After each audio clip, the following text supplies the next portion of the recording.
అస్సలాము అలైకుం నమస్తే అందరికీ వెల్కమ్ టు మాహీస్ వ్లాగ్స్. ఈరోజు బ్రేక్ఫాస్ట్ వచ్చేసి ఇడ్లీ అండి. న్యూస్వీల్లో ఉంటే మ్యాక్సిమం ఇడ్లీసే ఉంటాయి. మా వారు రాబోతున్నారండి, అందుకని ఇంట్లో అంటే మేము పైకి చూపించాము, కాకపోతే మనసులో అందరికీ చాలా సంతోషం అనమాట. ఆయన వచ్చేటప్పుడు మా మమ్మీ అయితే గబా గబా చేపలు తెప్పించి ఏ రకంగా ప్రిపేర్ చేయాలో వీడియో తీసుకుంటున్నానని చెప్తున్నారు. పసుపు, ఉప్పు, కారం, అల్లం వెల్లుల్లి పేస్ట్, ధనియాల పొడి, గరం మసాలా పౌడర్ వేసి మనం చేప ముక్కలకి పట్టించాలి. ఇప్పుడు మనం దీంట్లోకి ఒక స్పెషల్ మసాలా పౌడర్ ఉంటుందండి, ఆ మసాలా వేయాలి. నేను ప్రీవియస్ వీడియోస్లో నేను ఈ రెసిపీ పెట్టున్నాను, చూడండి. ఇంకా ఫర్దర్గా కూడా పెడతాను కదా, దాంట్లో చెప్తాను. ఆనియన్స్, మెంతులు, జీలకర్ర, ధనియాలు, కొబ్బరి ఇవన్నీ మనం వేయించి పౌడర్ చేసుకోవాలి. ఈ రకంగా పేస్ట్లా ఫామ్ అవుతుంది. ఆ పేస్ట్ వేసి కలపాలన్నమాట. ఇప్పుడు మనం దీంట్లోకి చింతపండు రసాన్ని వేయాలి. మా మమ్మీ ఎంతో ఇష్టంగా బాబు వస్తారు, ఎలా ఉంటుందో ఏంటని ప్రతిసారి ఇదే రకంగా కర్రీ ప్రిపేర్ చేస్తారు. కాకపోతే మా వారు రావడానికి ముందే మాకు ఒక న్యూస్ వచ్చిందండి. జరగరాంది జరిగిపోయింది ఫ్యామిలీలో. సరే అనుకుంటే మంచితనానికి పోయి మొత్తం కూడా మా డాడీకి మమ్మీకే ప్రాబ్లం అయిందనమాట. ఒకటి పోయి ఇంకోటి వచ్చిందండి మాకు. ఈ ఏజ్లో మా మమ్మీ డాడీ పడే కష్టాలు కాదండి, వాళ్ళకి అసలే హెల్త్ బాగలేదు. మన అవసరానికి మించి మంచితనం కూడా మనం వెళ్ళకూడదు. ఈ కాలంలో అస్సలు వెళ్ళకూడదు. ఫస్ట్ మన లైఫ్ ఏంటో మనం చూసుకోవాలి. ఆ తర్వాతే మనకి తాకట్టు లేనప్పుడు ఎదుటి వాళ్ళ గురించి మనం తక్కువ ఆలోచించాలి, మన గురించి ఎక్కువ ఆలోచించాలి. మనం మంచి పొజిషన్లో ఉంటే కదండి ఎదుటి వాళ్ళకి మనం హెల్ప్ చేయగలిగేది. మన పొజిషనే మంచిగా లేనప్పుడు మనం ఎదుటి వాళ్ళకి హెల్ప్ చేసి ఆ ఎదుటి వాళ్ళు ఆ మంచితనాన్ని దుర్వినియోగం చేసుకొని వాళ్ళ జీవితాన్ని నాశనం చేసి మా జీవితాలు నాశనం చేసేదాకా వచ్చింది. ఇప్పుడు మా మమ్మీ డాడీ బతికి బయటపడితేనే చాలు అన్నట్టుగా ఉంది మా ఇంట్లో పొజిషన్ అయితే. ఈ రకంగా మొత్తం మెస్సీగా ఉంటే నేను మొత్తం ఆర్గనైజ్ చేశాను. ఎంతో సంతోషంగా మా వారు వస్తున్నారు అని అనుకునే లోపే, మా వారు వచ్చేలోపే మా ఇంట్లో ఒక న్యూస్ వినిపించిందనమాట. ఇంకా ఏముందిలేండి, ఈ రకంగా అయితే ఒక డ్రెస్ వచ్చింది, ఆర్డర్ పెట్టాను. నాకు ఒకప్పుడు ఇదే కలర్ కాంబినేషన్లో చాలా మంచిగా ఫుల్ హెవీ వర్క్తో మా డాడీ ఒక డ్రెస్ తీసుకొచ్చారండి హైదరాబాద్ నుండి. ఎంత బాగుండేదో. ఇప్పుడు అలాంటి వర్క్స్ హైదరాబాద్లో కూడా దొరకట్లేదు. కాకపోతే నేను ప్లెయిన్ ఆర్డర్ పెట్టుకున్నాను ఫ్లిప్కార్ట్లో. డ్రెస్ అయితే నాకు చాలా బాగా నచ్చింది. షరారా అండి ఇది. ప్యాంటు ఈ రకంగా వచ్చింది. ప్లెయిన్ అయినా కూడా నాకు చాలా బాగా నచ్చిందండి. మీకు ఎలా అనిపించిందో నాకు కామెంట్ సెక్షన్లో కామెంట్ చేసేయండి. ఇంకా మా పాపకైతే మొన్న నేను వీడియోలో పెట్టాను లేదో, ఈ డ్రెస్ అయితే నేను వేశాను. చాలా బాగుంది కదండి. కాకపోతే కొంచెం లూజ్ ఉంది, ఎదిగే పిల్ల కదండి, సరిపోతుంది. తర్వాత యూజ్ అవుతుంది అనమాట.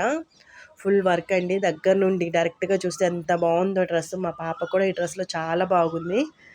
ఇంకా వచ్చేసి మా బాబుకు కూడా మేము వేసామండి షేర్వాణి, మా వారు తీసుకొచ్చిన షేర్వాణి. ఈరోజు నేను మీకు టమాటా దోసకాయలో మటన్ ఏ రకంగా వేసి ప్రిపేర్ చేయాలో చెప్తాను. ముందుగా మటన్ కడుక్కొని పసుపు, ఉప్పు, కొంచెం అల్లం వెల్లుల్లి పేస్ట్ వేసి మనం లైట్గా కొంచెం కావాల్సి వస్తే వాటర్ వేసి మనం విజిల్స్కి పెట్టాలి. ఈలోపు వెజిటేబుల్స్ కట్ చేసుకోండి. టమాటా, దోసకాయ, ఉల్లిపాయ, పచ్చిమిరపకాయలు.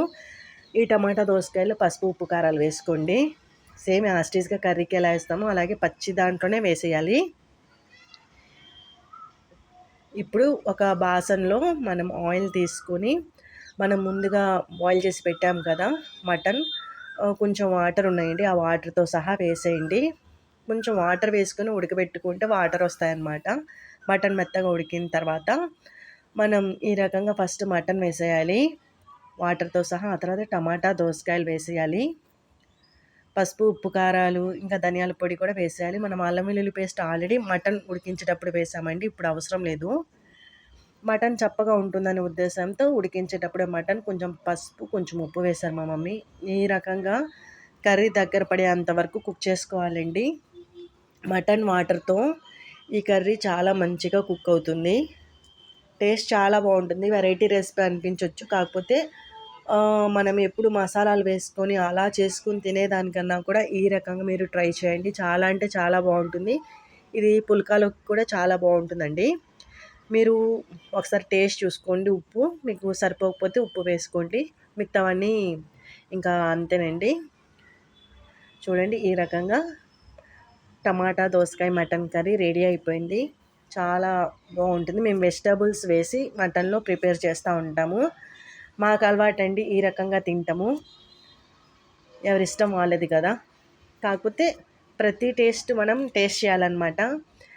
మనకి పర్టికులర్గా కొన్నిటికే మనం స్టిక్ అయిపోయి ఉండకూడదు. మా మమ్మీ అయితే లెమన్స్ తీసుకున్నారు, బయట పెట్టేశారు. చూడండి ఇంకొంచెం వాడిపోయినట్టు అనిపించాయి. తర్వాత కవర్లో పెడదామని నేను కూడా ఫ్రిడ్జ్లో అలాగే పెట్టేశానమాట. మా పిల్లలు ఆడుతున్నారు. మా బాబు షెర్వానీ వేసుకున్నాడు. చూడండి ఎంత క్యూట్ ఉన్నాడో. అది పైన టాపే లాంగ్గా ఉందని మేము ఇంకా ఏం వేయలేదు. కొంచెం పెద్ద సైజు వచ్చిందండి. ఇంకా మా మమ్మీ వచ్చేసి అల్లం వెల్లుల్లి ప్రిపేర్ చేస్తున్నారు. ముందుగా మొత్తం క్లీన్ చేసేసి ఇలా వాటర్లో వేస్తున్నాను. మనం వాటర్లో కడిగిన తర్వాత అల్లాన్ని ఆ తర్వాత కట్ చేయాలండి.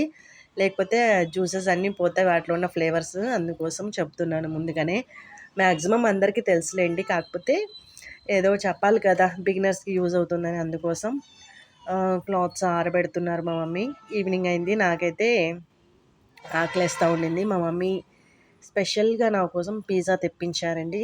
చాలా టేస్టీగా ఉంది పనీర్ పిజ్జా. ఈ పనీర్ పీసెస్ పిల్లలు కూడా కొంచెం కొంచెం తింటారండి. మా పిల్లలకి మేము పనీర్ కూడా తినిపిస్తూ ఉంటాము. చిన్నప్పటి నుండి అన్నీ అలవాటు చేయాలండి. అంటే బయట ఫుడ్, జంక్ ఫుడ్ అని కాదు నేను చెప్తుంది. పనీరు అలాంటివి తినిపించడము. కాకపోతే ఈ కాలంలో ఎవరు బయట ఫుడ్ తినకుండా ఉంటున్నారండి. అందరు తింటున్నారు కదా. ఇంకా చూసారా మా ఇల్లు ఎంత మెస్సీగా ఉందో. పాత సామాన్లు కొట్టంటే ఈ రకంగానే ఉంటుంది. మా మమ్మీ మధ్యాహ్నం ఎండలో ఇదంతా తీసుకొని కూర్చున్నారు. మొత్తం క్లీన్ చేసి ఊడ్చేశారనమాట. అసలే మా మమ్మీకి హెల్త్ బాగోదు, వద్దులే మమ్మీ అన్నా కూడా వినలేదు. మొత్తం క్లీన్ చేసి బయటదంతా క్లీన్ చేసి తర్వాత ఇల్లు అంతా ఊడ్చి ఆ తర్వాత కడిగేశారండి. చూసారు ఎంత క్లీన్గా చేశారో. మాకు ఎలా ఉంటుందంటే మా గ్రహచారం మంచిగా ఉంటుందో లేదో నాకైతే అర్థం కాదు. ఇంత కష్టపడిన తర్వాత రాత్రి అయితే మంచి గాలివాన వచ్చిందండి. ఇంట్లో మొత్తం దుమ్మే ఆకులే. మా మమ్మీ కష్టానికి వాల్యూ లేకుండా పోయింది. మా పేరెంట్స్ అంతేనండి. ఎంత కష్టపడ్డా కూడా దానికి ఒక వాల్యూ అంటూ లేకుండా పోతుంది. ఎందుకో మరి వాళ్ళకి ఎందుకు ఇన్ని కష్టాలో నాకు అర్థం కాదు. ఇంకా అంతే ఇంకా నేనైతే క్లాత్స్ ఫోల్డ్ చేసేసాను. ఎంత ఎండ వస్తుందంటే వెంటనే ఆరిపోయాయి. ఇంకా మా డాడీ వచ్చేసి మా బాబుతో కాసేపు ఆడుతూ ఉన్నారు. ఈవినింగ్ అయితే చాలు మా డాడీ మా పిల్లలతోనే ఆడతారండి. ఇంకా చూసారా ఇలాంటి ఆర్ట్స్ మీరు ఇకపై ముందు చాలా చూస్తారు. నా మెహందీ డిజైన్ ఎలా ఉందో చెప్పండి. నేను ఎప్పుడు ఏ రకంగా మెహందీ పెట్టుకుంటానో నాకే తెలీదు. కాకపోతే అదొక ఆర్ట్ అనమాట మెహందీ పెట్టడం కూడా. ఇంకా అంతేనండి. ఈరోజు ఈ వ్లాగ్ ఇంతటితో అయితే నేను ఎండ్ చేస్తున్నాను. నా ఛానల్ని మీరు ప్లీజ్ సపోర్ట్ చేయండి. ఫ్రెండ్స్ అండ్ ఫ్యామిలీలో సజెస్ట్ చేయండి. ఓకేనా. Thank you so much for watching. Take care. Bye.